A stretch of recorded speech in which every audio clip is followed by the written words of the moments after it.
มีแอปใหม่ ว้าว One Pay Shop ค้าขายมั่นใจ ด้วยเสียงแจ้งเตือนเงินเข้า ได้ กู้ได้ รับ ทัน เงิน ที โอน แจ้งได้ เมื่อ ทาง แสน พนักงานและเจ้าของท่าน ผ่านมือถือหรือแท็บเล็ตของท่านเอง One Pay Shop สามารถแทนอุปกรณ์เครื่องรับเงินได้ถึงมือถือเฮ็ดให้การรับสำระผ่าน QR สะดวกขึ้น พนักงานร้านค้าสามารถรับเงินแทนได้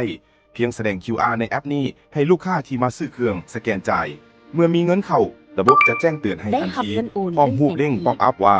ได้รับเงินโอนแล้วพร้อมเสียงเตือน สามารถใช้แทนการถ่ายรูปหลังสำเร็จการจ่าย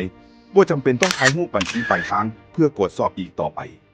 สามารถกดรายการเคลื่อนไหวย้อนหลัง และสามารถเลือกกดตามระยะเวลาที่ต้องการค้นหาได้ สามารถจัดการผู้ใช้โดยการสร้าง user แต่งตั้งให้พนักงานเป็นผู้รับเงิน ติดตาม หรือกำหนดสิทธิ์อื่นให้ user เช่นเบิ่งรายการเงินเข้าออกเท่านั้น ยกเลิกรายการที่สำหรับบ่ถูกต้อง หรือคืนเงินให้ลูกค้าได้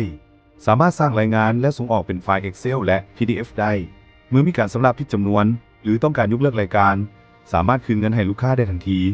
One Pay Shop แอปใหม่ สามารถดาวน์โหลดได้แล้วมื้อนี้